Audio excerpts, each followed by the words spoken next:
Mesdames et messieurs, bonsoir et bienvenue à cette émission de On s'en parle. Une énorme année à venir pour le gouvernement Legault. On va discuter de ça. On va discuter également peut-être une élection fédérale en 2023. Mon invité déjà graffigne un peu. Mais c'est peut-être, on verra. La fameuse saga Hydro-Québec, Brochu visite Fitzgibbon. Celle-là, on va en parler un peu. On ne passera pas l'émission là-dessus quand même. Alors, la table est mise pour mon invité et analyste politique, Maître Marc Lemay. Maître Marc, bonsoir. Bonsoir. Maître Marc. Bonne année. Et bonne année. La santé surtout. Rien que ça. Oui, deux choses aussi. Moi, j'aimerais qu'on commence avec la saga Sophie Brochu et le super ministre Fitzgibbon. Moi, savez-vous comment je l'ai appelé? Non. Et puis, vous m'en voudrez pas de dire ça, mais je lance ça sur la table.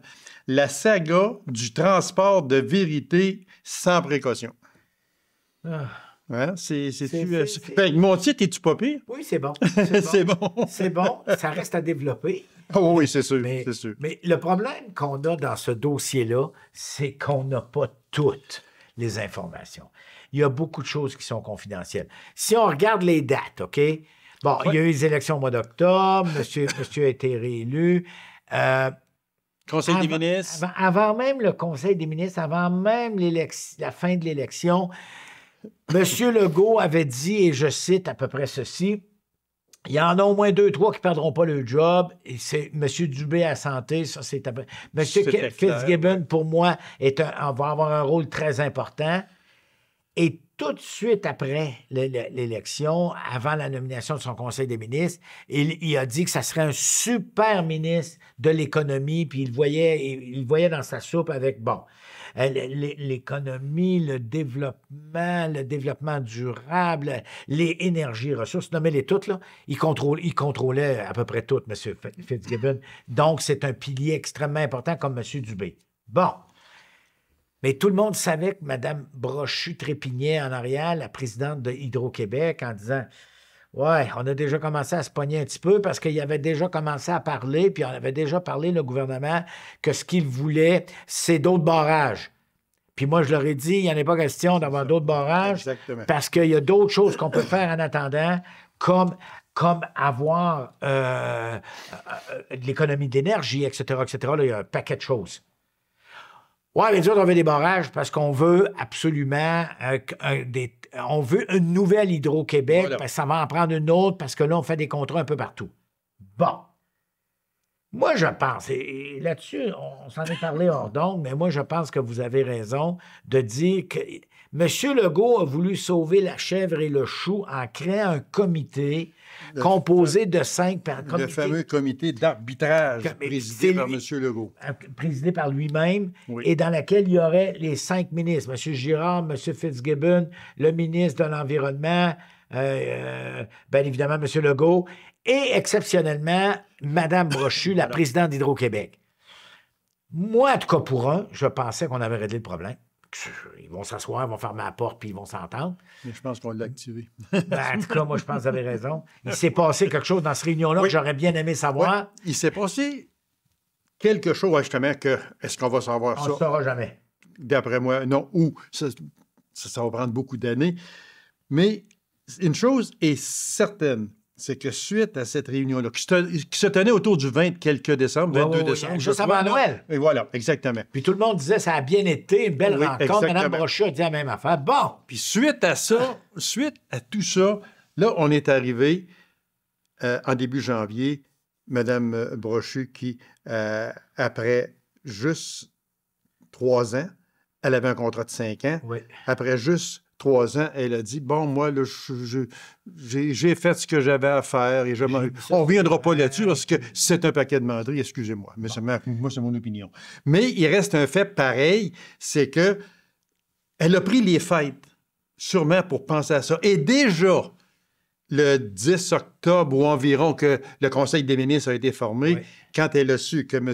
Fitzgibbon était ministre de l'Énergie, de l'Économie, etc., elle s'est dit dans son fort intérieur, « Oh, Pelay, ça ne sera pas facile pour moi. » Alors, suite aussi à cette réunion-là du comité d'arbitrage, le 20 quelques décembre, et elle nous revient en janvier qu'elle s'en va. C'est un peu beaucoup bizarre. C'est une dame comme Mme Brochu, moi, j'ai écouté une très, très longue entrevue qu'elle a donnée à Patrice Roy de Radio-Canada. Et le moins qu'on peut se dire, c'est que cette dame-là est déterminée. Oui. Écoutez, là, c'est pas n'importe qui, là. Non, Elle a été présidente d'Énergie. Énergie, pour ceux qui ne savent pas de quoi je parle, là, c'est Gaz Métro. C'est ça. Et, c'est énorme. Et c'est non seulement énorme, elle a signé des ententes, elle a développé Énergie comme jamais. On le voit dans notre région en plus. Là, on ne peut pas venir aller bien loin. Là. Regardez autour de Rouyn-Noranda puis d'autres villes le gaz naturel est en train d'arriver là. Mais, comment je dirais ça? J'essaie de le dire doucement, mais... Ah, puis envoyez donc. Tassez-vous, c'est moi qui mène. Le problème, c'est qu'il y en a deux qui ont dit la même affaire. Tassez-vous, c'est moi qui mène. M. Legault, mais surtout M. Fitzgibbon. Oui. Puis elle s'est sentie tassée, vu que c'est eux autres qui mènent. Et surveiller toujours ses arrières, peut-être que ça ne faisait pas son affaire. Moi, la seule chose, puis je ne veux pas qu'on soit plus long là-dessus, mais la seule chose qui m'intéresse, maintenant, elle va aller où? Parce qu'elle l'a dit, là, elle l'a répété. Jamais, puis je vais vous le répéter, jamais je vais m'en aller en politique. Fait que là, elle venait de briser les reins du Parti libéral. Je pense. Ben, en tout cas. Mais ça, on peut changer d'idée. Ah, hein? Mais moi, je la vois, savez-vous? C'est pas. Présidente de Radio-Canada, CBC. Peut-être qu'elle pourrait aller à Ottawa. C'est un peu... Oui, mais c'est une dame d'énergie. Je m'excuse de le dire dans les deux sens du terme. Ouais. Je suis pas sûr qu'elle connaît beaucoup tout le système, la politique de Radio-Canada, CBC. Parce que c'est gros, là. C'est gros. C'est énorme, avec un budget de quelques milliards, etc. On peut en mettre. Moi, je pense qu'elle va rester dans le domaine de l'énergie. Je ne sais pas où encore. Mais écoutez, s'il y a quelqu'un qui connaît le développement énergétique, non seulement l'hydro, mais toutes les photovoltaïques, le développement... Vous savez, là, il y a des choses qui s'en viennent au niveau du développement des batteries pour véhicules automobiles, pour ça. Écoutez, on fait de la spéculation. On extrapole un peu. Là, on extrapole, on aura l'occasion d'en parler l'année prochaine, mais c'est certain que cette dame-là, selon moi, le téléphone doit-tu sonner régulièrement? Elle est déjà en face de XYZ, demande d'emploi. Parfaite bilingue. Ah oui, parfaite bilingue, avec une tête extraordinaire. Énorme. Une dame... Elle est déjà après étudier des offres au moment où l'on se parle. Convaincu. Mais est-ce qu'on peut dire, Maître Marc, que c'est une grosse défaite pour le premier ministre Legault, qui rêvait d'une belle complicité entre son ministre de l'Énergie et la PDG d'Hydro-Québec? Là, c'est une défaite pour lui, là. Il essaye de cacher ça, c'est sûr. C'est sûr. Mais dans son fort intérieur, il doit dire « Oh, je l'ai perdu, celle-là. » Non, mais moi, j'ai comme l'impression qu'il dit une autre affaire. J'ai peut-être fait rentrer le loup dans la bergerie en lui donnant tous les mandats au niveau économique. À la même personne. Monsieur Fitzgibbon emmène large. Il ne s'appelle pas super ministre pour rien. Il est partout. Tout ce qui s'appelle développement économique du Québec. Écoutez, on verra avec le temps, parce que là, c'est trop récent. On aura l'occasion d'en parler. Mais c'est clair que pour M. Legault, il n'aurait pas fallu qu'il mène un gouvernement minoritaire. Là, il va sûrement avoir des questions qui vont y être posées par sa gang, parce que il laisse partir cette dame-là. Bon, elle n'est pas encore partie, à part au mois d'avril. À part le 7 avril. Mais j'ai hâte de voir qui ils vont mettre à sa place. Qui va remplacer Mme... Oui, là, j'ai une belle petite note ici, Maître Marc. Son ou sa remplaçante devra-t-il ou devrait-elle être un yes man? Ah non, il ne faut pas. Ben, il ne faut pas, certain qu'il ne faut pas. Mais ça peut. Est-ce que ça peut... Parce que là, dans les noms qui sont sortis, là, il y a des gros noms là, qui sont sortis pour des grosses entreprises également. Et je me vois très mal dans les noms que j'ai vus être en avant puis dire tout le temps au ministre oui. En tout cas, c'est Puis c'est pas une question de salaire. Ah non, non, non, c'est- absolument pas. Mais Absolument pas. en fait, c'est une question que tout le monde doit se poser, c'est où voit-on Hydro-Québec Dans les dans années futures. 5, Ouais. 10, 20 ans? Où la voit-on? Où voit-on cette entreprise? Parce qu'on est chanceux au Québec. Là. On le voit pas. Il n'y a pas beaucoup de monde qui voit ce qu'on... Mais quand vous voyagez un peu, là, BC Hydro, là, l'Hydro-Québec de Colombie-Britannique, Hydro One en Ontario. L'Ontario, ouais. C'est difficile, pas à peu près. Nous autres, ce qui nous a sauvés, c'est vraiment tout ce qui s'est fait à la baie James, tous les barrages qu'on Ouais. a déjà. Il n'y en aura pas d'autres avant qu'il y ait des ententes, mais il y a puis des grosses ententes avec New York parce que Mme Brochu a signé un gros contrat, puis elle a acheté, Exactement. elle a fait acheter des choses. Mais pour moi, Hydro-Québec, c'est le fer de lance de l'économie québécoise au cours des prochaines années. Mais non, j'espère que vous n'avez pas raison. Et j'espère que vous n'avez pas raison puis que le gars ou la personne qui va se retrouver là Parce que- va être un yes man parce que il ne t'offrera pas longtemps. Pour terminer avec ce dossier-là, Mme Brochu, elle est partie dans la bonne entente. Pas de vague, pas rien. Ouais. Puis, le ministre, moi, je me rappelle de son visage quand il nous a annoncé ça. Le ministre, il y avait un petit sourire en coin, à peine voilé, qui dit que tout s'est fait dans les règles de l'art et qu'il n'existe aucun conflit entre les deux. On verra. Puis il dit ça, puis il a de l'air tellement sérieux. On verra. On va voir avec le temps. Il n'y a rien de mieux que de regarder les affaires au cours des Mais prochains si mois. je vous posais la question à brûle pour point, là, est-ce que Pierre Fitzgibbon est plus fort que le premier ministre Legault? Ma réponse, c'est oui. La mienne aussi. Et au niveau, c'est clair que M. Legault.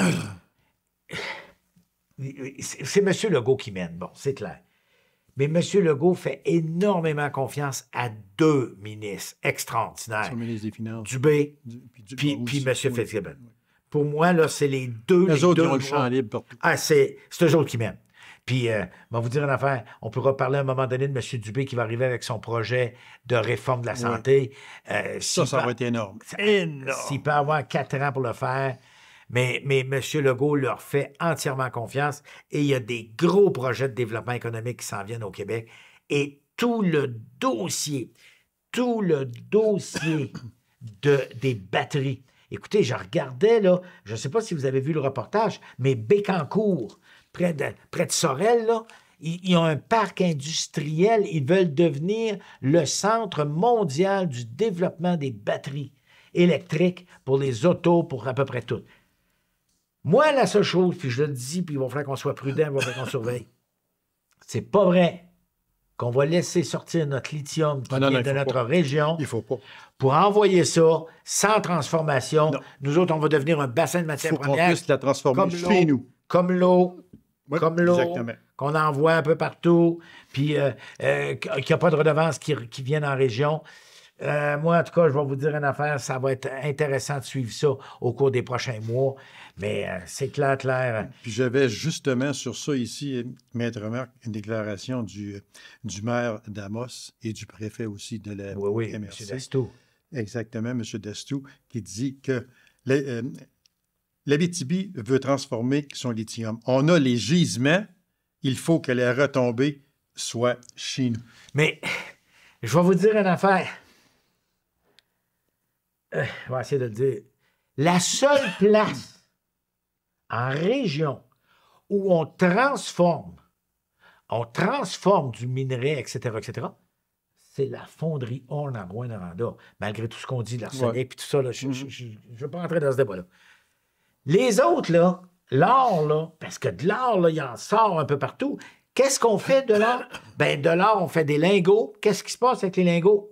On les envoie. Il n'y a pas de transformation. Le cuivre, c'est la même affaire. Alors, il n'y a pas de... le débat sur le lithium ne fait que commencer en région. Et tout ce qui est en train de se passer avec la corne puis autour, là, exactement, oui. moi, en tout cas, je surveillerais ça de très près parce que j'ai juste peur qu'il y ait encore plus de camions qui prennent le minerai puis qui s'en aillent à Bécancour, qui s'en aillent ailleurs. Est-ce qu'on a le ministre régional pour faire ça? Le quoi? Je lance ça de main. Pour surveiller ça, a justement. quoi? Le ministre régional. Le qui? Le ministre Le quoi? régional.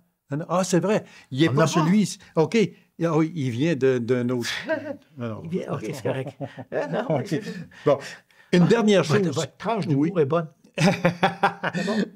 Maître Marc, une dernière chose aussi sur ça, quand on parle de la saga Hydro-Québec, mais on termine avec ça. Il y a une autre personne qui a donné sa démission qui est très importante également, c'est Jacinthe Côté, présidente du conseil d'administration d'Hydro-Québec. Elle est partie, elle aussi. Madame Brochu venait de Énergie. Oui, Madame puis l'autre Côté venait d'Énergie. Ouais. Il y a 2 prospects, dont le vice-président d'Énergie et un autre directeur d'Énergie qui risque de se retrouver à la tête d'Hydro-Québec. Moi, je vais vous dire une affaire. En tout cas, il y a une filiale là, à suivre. Dossier à suivre. Dossier à suivre. C'est vraiment à suivre. Moi, j'ai tellement hâte de connaître le remplaçant. Ah, de bah oui. Sophie Brochu. On le saura pour notre prochaine réunion parce qu'il faut absolument. Écoutez, l'ouverture de la session parlementaire est le 30, Le 31. le 30, la semaine prochaine, 31. 31. 31 janvier. Et moi, je vais vous dire une affaire. À partir de là, tout va se précipiter parce que pour désigner quelqu'un d'Hydro-Québec, il faut que ça passe à l'Assemblée nationale. Oui, oui. Et on nous dit aussi que celui qui décède en dernier ressort, c'est le premier ministre. Ben oui, c'est clair. C'est lui. De toute façon, c'est lui que ça va se passer au bureau du premier ministre. Mais ça me surprendrait qu'il y ait à l'encontre de M. Fitzgibbon. Vous m'arrachez les mots de la bouche. Seigneur, mais je pense qu'il va se faire, il va se faire des petites rencontres. Ça se peut-tu de café. que... Je rêvais à ça l'autre jour. Ça se peut-tu que Pierre rencontre François puis dit le prochain... Non, mais regarde, on a PDG, fait les entrevues, là. Je te dis, mon François, là. Je pense qu'on l'a trouvé. Ouais, je pense qu'on a trouvé le gars. Le gars ou la fille, là. Une chose que vous m'avez parlé avant qu'on rentre en onde, et j'en avais pris une note aussi, c'est nouveau et c'est bien, je crois. La rencontre de M. Legault avec les chefs de parti. Ouais, ça, il a décidé d'instaurer ça. Bon. OK. M. Legault a été élu avec 90 députés. M. Legault a dit, dès son élection, moi, je veux rencontrer sur une base régulière les chefs d'opposition pour voir avec eux, nanana, où est-ce qu'on s'en va. Il a fait ses premières rencontres. Il les a tous et toutes rencontrés. Oui. Maintenant, il reste à savoir ce qu'il va reprendre parce qu'il a pris beaucoup de notes, paraîtrait-il, tout le temps. Puis là, bon, on va voir qu'est-ce qu'il va mettre en place. Sauf que, et c'est là que ça m'intéresse, il n'a pas rencontré individuellement chacun de ses députés, mais il a rencontré le chef d'opposition. Je trouve vous dites ça juste de même. Non, je trouve que votre sourire vaut 1000 mots. C'est assez ironique. C'est beaucoup ironique. C'est-à-dire que là, c'est important. Oui, mais ma porte n'est pas fermée, dit-il. Elle n'est pas ouverte non plus. Elle n'est pas ouverte. C'est... Il y a juste que la clé est tombée à terre. Le seul qui a fait quelque chose qui m'a vraiment surpris, je l'avoue, c'est M. Trudeau, qui est allé, qui a rencontré, parce que là, ils sont en réunion, ils sont en réunion tous les ministres, mais il a rencontré chacun des ministres individuellement, sans personne avec. C'est-à-dire qu'il y avait, comme vous et moi, M. Legault, M. Trudeau, son ministre. Et là, il parlait d'en face. Tu t'en vas où? Tu fais quoi? Parce que la session parlementaire qui va ouvrir à Ottawa en février est extrêmement importante. Oh mon Dieu, oui. Parce que je sais qu'on va essayer d'en glisser un mot vite. Aurons-nous des élections en 2023? Ben là, ça va dépendre de ce qui va se passer à la session parlementaire qui s'en vient. Parce qu'il y a une entente avec le NPD, je l'ai dit, je pense, je ne sais pas si je vous l'ai dit ici, mais il y a une entente avec le NPD, comme quoi le NPD supporterait le budget 2023-2024 et le budget 2024-2025. C'est ça. OK? Mais ce qui est marqué en bas de la feuille, c'est à la condition qu'il y ait des montants et des lois qui soient passées pour les soins dentaires. Que les demandes du NPD soient incluses. Voilà. Les soins dentaires, les soins médicaux, les médicaments, Alors, il faut que ça soit fait. Et là, M. Singh, le chef du NPD, est allé dire la semaine passée, je veux pas, en tout cas, il m'a pas laissé entendre qu'il y aurait ces projets de loi-là seraient là, fait que ça se pourrait bien que nous autres, on ne l'appuie pas. Moi, je vais vous dire une affaire. Je n'ai pas de honte à le dire. Si M. Singh fait cette erreur-là, il ne restera plus grand député du NPD. Il y en a 14, là. Il est mieux décompter ses doigts parce que ça va être les doigts. Il n'en restera plus beaucoup. Et c'est à l'avantage de M. Trudeau. Et ça, là, moi, je vais vous dire, tu ne fais pas de menaces comme ça. Tu prends le téléphone, puis tu dis Justin, I want to speak with you, mon ami Justin. We take a café toutes les deux. Puis, mais tu fais pas ce genre de menace-là. Non, absolument pas. Dans un gouvernement minoritaire, M. Trudeau n'a pas besoin de ça. Tu peux y dire en privé, dire Justin, je pense que je vais avoir de la misère parce que tu mets pas d'affaires dans le budget. Mais pas le dire devant la presse nationale. Mais sauf qu'il aurait l'air fou de renier sa parole et de nous plonger en élection. Et celui qui va peser sur le bouton rouge pour nous envoyer en élection, il risque d'en payer le prix. Pas à peu près. Rappelons-nous, mai 2010. Et voilà. Fait que cette rencontre-là avec les chefs... C'est une très bonne idée. Une très bonne idée. M. Legault a pris beaucoup de notes, mais est-ce qu'ils seront écoutés dans leur demande? C'est la question. Clause dérogatoire. Ça, il faudrait quasiment prendre une émission pour... mais là, on va essayer... vous écoutez ça, là. Je vous donne 2 minutes. Vous écoutez... OK, deux pour l'expliquer.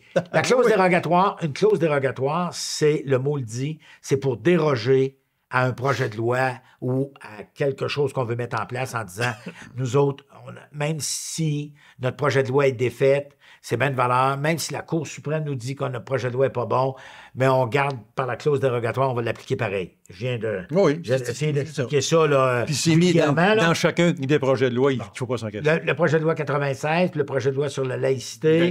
21. Oui. Alors ça, le gouvernement, M. Legault, a fait ça. Ce que M. Trudeau a lâché comme bombe la semaine dernière, c'est de dire, moi, j'aimerais ça que la Cour suprême se prononce afin de savoir si on peut appliquer préventivement une clause dérogatoire. Bon, puis, m'a dit une affaire, mon Justin, même si la Cour suprême te disait c'est pas une bonne idée de faire ça. N'oublions pas que la clause dérogatoire est dans la Constitution canadienne, même si le Québec ne l'a pas signé dans la Constitution pareille. Et pour amender la Constitution, ça prend l'accord unanime des provinces. Unanime, c'est ça.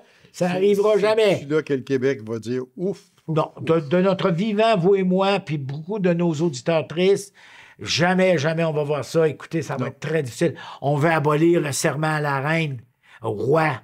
Regardez, l'Ontario a dit non. Puis la Colombie-Britannique a dit non. Fait qu'on n'amende pas la Constitution pour ça. Merci beaucoup, on rouvre pas ça pour ça. Et le jour où on réouvre la Constitution... Oh, qu'on vient d'ouvrir quelque chose de... Non, mais c'est pas ça. Accrochez vos skis. Puis avec la broche, puis de la tuque, puis tout le kit, parce que nos Autochtones n'attendent que ça. Oui, et eux autres, l'article 37 de la loi de 1982, ils la connaissent par cœur. Puis je vais vous dire une affaire, accrochez-vous, ça risque de brasser. Donc, terminons avec la clause dérogatoire. On a beau en parler, ça a beau faire que les médias en genre, que les chroniqueurs s'amusent à en parler. Mais on est loin, même la Cour suprême va probablement dire « Ouais, c'est peut-être pas une bonne idée de dire préventivement, mais on peut pas rien y faire. » Ça va rester comme ça. Merci beaucoup, bonsoir. Une réponse par oui ou non. Élection possible avant la rentrée parlementaire de l'automne 2023 au fédéral. Non. Moi, je vois pas d'élection. Éric Duhaime qui veut flirter avec la CAQ. Celle-là, je l'ai trouvée bonne. Rumeur, Geneviève Guilbeault, Éric Kerr seraient dans les visées de M. Duhaime. Pensez-y même pas. Arrêtez de lire, là. C'est pas bon pour vous, là. C'est vraiment pas bon. Ils sont pas fous, ni un ni l'autre. Mme Guilbeault, c'est quand même pas... C'est une brillante à peu près. M. Kerr, c'est quand même pas un imbécile. Ils sont ministres tous les deux. Ils vont avec de gros ministères. Oh oui, non, mais ils vont lâcher une job de ministre à 300 000 pour s'en aller dans la rue en avant du Parlement pour faire des conférences de presse en arrière de M. Kerr, en arrière de M. Duhaime. Pensez-y même pas. Tiens, regarde, réglez ça. M. Poilievre, madame, voyons, parce que je veux le dire, la chroniqueuse du Toronto Star, puis en tout cas... madame... elle, là.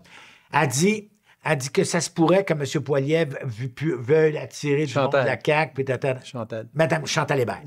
Alors, non, oubliez ça, là. Gardez bien. Ils sont pas fous, là. Tu t'en vas pas dans un gouvernement majoritaire où tu es sûr d'avoir ton salaire et ta limousine pendant, puis de te retrouver dans l'opposition sur une banquette arrière près du À rideau. moins 25 degrés pour aller écouter son chef. Merci beaucoup, bonsoir. Excusez, ça m'a fait plaisir. Est-ce que, mon Dieu, est-ce que les libéraux de Justin Trudeau, là, ils ont vraiment donné une raclée au Parti conservateur dans la partielle de Mississauga Lakeshore? Ils ont été chercher plus de 50 %. Est-ce que... C'est une partielle. Oui, c'est une partielle. Mais pour M. Poilievre, ça dit beaucoup quand même. Écoutez, je vais faire le parallèle. Pour M. Poilievre, c'est une défaite. Il n'était pas prêt. Son équipe n'était pas prête. Ils ne sont pas allés beaucoup dans ce comté-là. Mais je vais faire le même parallèle. Et lui, avec une élection complémentaire qui va avoir lieu au Québec, Saint-Henri-Saint-Jacques, OK, le comté de Mme Dominique Anglade qui a démissionné. Quelque chose comme ça, oui. Et là, il va y avoir un affrontement énorme. Énorme. Entre Québec solidaire. Ne peut pas l'échapper. Non, mais Québec solidaire puis la CAQ. Bon, le PQ, puis le Parti conservateur, puis le Parti, je pense pas, moi, là. Mais c'est clair, je vous le dis, là, c'est clair que s'il fallait que Québec solidaire ne réussisse pas à prendre ce comté-là, ça voudrait dire une seule chose. Québec solidaire, c'est centralisé à Montréal avec une exception à Sherbrooke, point à la ligne, puis dans le centre, puis dans le plateau, puis toute la kit. Donc, il faut absolument. Et là, ce qui va être le fun de surveiller cette campagne-là, c'est que vous n'avez jamais vu des autobus de Québec solidaire débarquer. Ils vont en débarquer tout un paquet. Ils vont faire rue par rue, maison par maison. Ils veulent absolument. Ils veulent l'avoir. Ils l'ont perdu par 3000 voix. Hein? Oui. C'est pas beaucoup, là. Puis, une chose qu'il faut aussi bien se mettre dans la tête, c'est que pour ceux qui ne suivent pas beaucoup la politique, ben, c'est rien qu'un comté. Mais pour Québec solidaire, c'est 12 députés. Et 12 députés, ça veut dire énormément. Pas juste d'argent, mais énormément de pouvoir à l'Assemblée nationale, exactement. Des bureaux additionnels, des questions. Être reconnu parti officiel, etc. Alors, je vais vous dire une affaire, ça va être... Mais moi, j'ai hâte, notre prochaine entrevue, on va avoir l'occasion d'en parler, parce que selon moi, M. Legault doit être aveugle. Probablement, selon moi, il va déclencher cette élection-là. Pour mars? Oui, pour que ça soit l'élection avant le 9 avril, le jour de Pâques. Okay. Donc, fin mars, début avril. Pour l'instant... Là, on commence à voir Québec solidaire, ça. On voit, là, commence à se former, à se placer, mais pour la CAQ, on ne voit rien encore. Est-ce que la CAQ va arriver avec un gros nom, selon vous? Oui. Ils vont trouver quelqu'un.